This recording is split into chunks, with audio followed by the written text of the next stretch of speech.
I've just finished the Jonathan Ross show. I've come back here, linked up with my friend Jamal, and yeah, I've just been watching some Simpsons, and yeah, you've come in. You want to try keep the answering the questions so I don't hear my voice all the time as well? Yeah. Yeah. Alright, cool. America's been good. I've just got back from 6 weeks there, just doing a headline tour. It's a very different place. There's 3 radio formats that I can be played on. Like there's adult, contemporary, and pop. And in each city there's around 7 stations for like adult, 7 stations for contemporary, and 7 stations for pop. And then there's like 4 cities per state to visit, and then there's 50 states. So there was a lot of work on the radio point of view. So it's kind of slowly kind of working over there. But yeah, I'm going to be on tour over there for a while. I'm back in the UK to tour for 2 months now, and then I go back to America for December, Ireland and America in January, Australia in February, and then back to America from March to September next year. And hold me tight. You are my one and only. I do miss UK a lot, and you kind of realise how kind of lucky it is to tour in the UK, because in America it's like 9 hours between every city, and the UK is like 2. So you get to kind of go home a lot more and see your friends, I guess. But I wouldn't really trade it for anything, because I'm getting to live a dream and have a lot of fun with it. It's good. My tour bus is small because I don't have a very big crew. So yeah, it's not very glamorous at all, because it's quite a small crew. Touring is good for promotion, but I don't want to lose money on having a really gassed up tour bus and like, you know, having like a shower on there and stuff, and you know, there's no point doing that. I actually played Taylor Swift's Big Narstie's warm-up session. Burst the pipe, I've always been gassed, gotta be gassed, shut up, gas, he's on gas, she's on gas. And she was so confused. Writing with Taylor Swift was cool. Recording with her was cool. She's like a really sound person. Like you get kind of like American acts. Like in England, once you get to a certain point, you kind of know everyone, and everyone's relatively humble and cool. But in America, once you get to a certain level, it's kind of like you get a douchebag pass. Like there's certain artists who are just allowed to be douches, and Taylor Swift's one of these people who is the biggest selling female artist in the world right now. Like her last record sold just as much as Adele's, which is pretty mental to think. And you kind of when I first met her, I expected her to be one of these artists that is kind of allowed to have a douchebag pass, but she was just like the loveliest person that I'd met, and she wasn't just nice to me, she was nice to like all the staff, and just a really cool person. So yeah, she was cool. But I went around her house to write a tune and eat some food, and we were sharing videos, and she showed some Saturday Night Live videos, and I thought like, I'll show her some Big Narstie. And I put on his warm-up session where he does the gas, and she was like, what is this? Like, very confused. Burst the gas,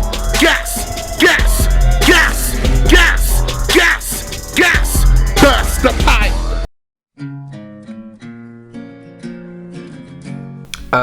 The One Direction thing, that isn't me featuring as an artist. Like I've been songwriting for a while, and I've done songs for different artists. Like there's a plaque for the first Ollie Murs album over there, actually, the song that I wrote on there.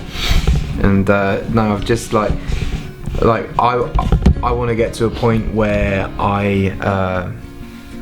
like careers can end instantly, but when you're a songwriter, you can have a career for the whole of your life. So if everything goes tits up for me tomorrow, this like the cut that I got on the One Direction album, the Taylor Swift album, the Ollie Murs album, the Wretch, the Devlins, you know, having cuts on different people's albums and getting my name out there as a songwriter is quite an important thing to do as well. So when I'm 42 with kids, I can go in my back garden into a shed and write songs for a living, and having these kind of cuts on my CV are quite a good thing. So yeah, I wrote the next One Direction single, a song called Little Things, that's coming out soon, I think, but I wrote that around 4 years ago. and yeah, they asked for it, so they got it, but no featuring, so no Showerman flow.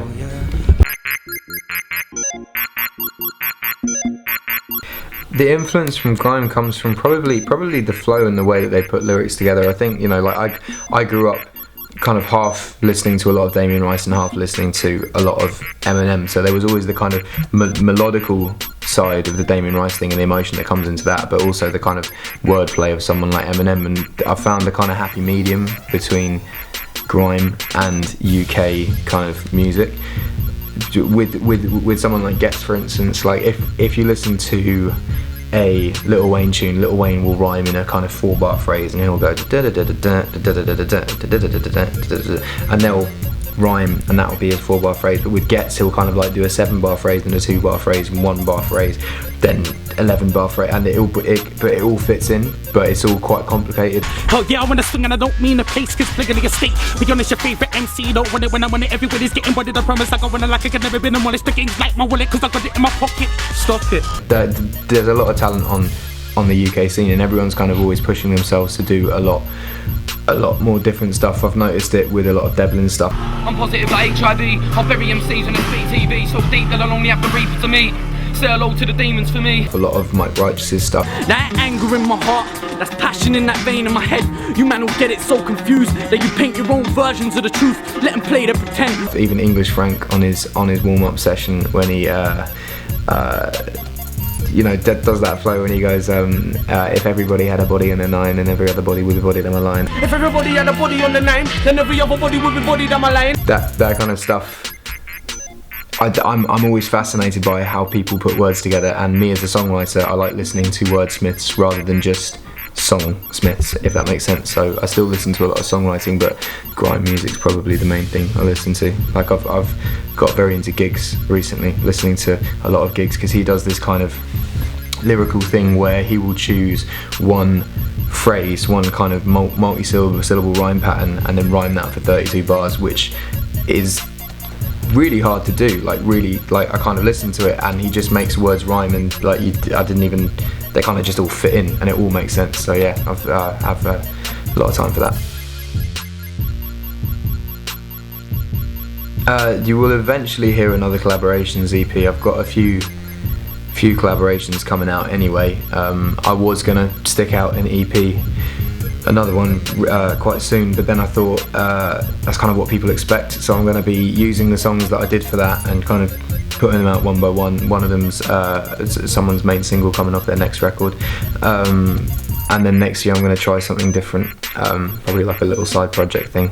So yeah, there are going to be more collaborations, but not another EP until I've kind of confused people a bit more, because I don't want to just do what people expect. There are a few artists that I haven't collaborated with that I'd like to collaborate with. One who shall remain nameless, who done the first single off his next album, and I'll let that be a surprise. But yeah, that was a really cool thing to do. And I sent him the tune 2 years ago, and it was for the last collaborations project, and through management and stuff he didn't get to hear it, and then recently he vocaled it and it sounds great. But Mike Righteous has always been someone that I've really liked. I saw him at a Mortal Technique gig ages ago. He was 17 and he did a poem called The Pen, which I still think he needs to release. Amazing poem, but like he's just kind of popped up from time to time, and recently just the consistency and the kind of quality of it is ridiculous, and he just put up a new warm-up session which I thought was great as well. I think Ice Kid's amazing. Lady Leisha is phenomenal. I think she's great. Yeah, I don't know. Big Narstie, I like Big Narstie. He's good. With bass. With bass.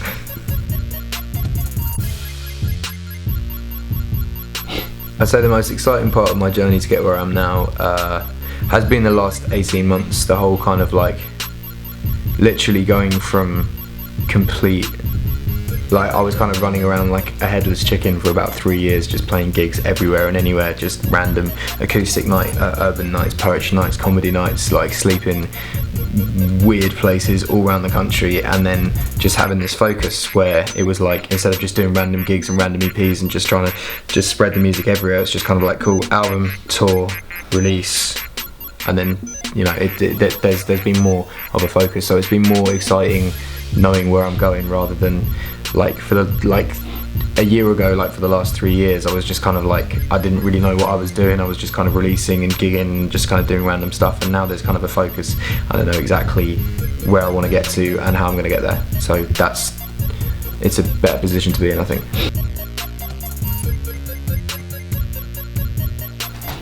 I'd say the one thing any artist needs is consistency. I'd say, it's all very well and good creating bangers and doing, great internet videos, but if you can back it up with, that is one thing that SNEAKBOY did very well. He had his huge tune, and then every kind of like month there was a new SNEAKBOY tune up as well. Like I've seen it a lot with Captain Conan as well, and it's the consistency and the quality of the work. So to get to the next level, all you have to do is keep up that consistency, keep up that quality. So a group like Captain Conan, for instance, every time that they do something, it's just as good, if not better, than the last thing they did, and it's on a consistency that it's like every week there's a new freestyle or a new video or a new something, and it all just kind of comes together, and that's how I think artists can take it to the next level, I guess. The most famous person in my phone book would be Jamal Edwards. I'll stop guessing. Yeah. Let's be serious. Let's be serious. Most famous person in my phone book. Do you ever pinch yourself? Like, I guess, I don't know really. I don't know. I keep in touch with Taylor. Yeah. Actually, no. One of the coolest moments for me was winning an Ivor Novello, but the guy that presented me the Ivor Novello was David Gray, and like David Gray was one of the first songwriters that I started listening to and really influenced my stuff. So to win like the biggest songwriting awards you can possibly win, up against Adele's Rolling in the Deep and stuff, and like it's all voted for by songwriters, so that in itself was like a huge moment. But I saw David Gray presenting it and I was like, yeah, this is wicked. So and like having a proper chat with him afterwards, that was like cool. But I didn't get his number, so he's not the famous person in my phone book. Yeah. Hi, I'm Ed Sheeran, and don't watch me, watch SBTV. SBTV bass.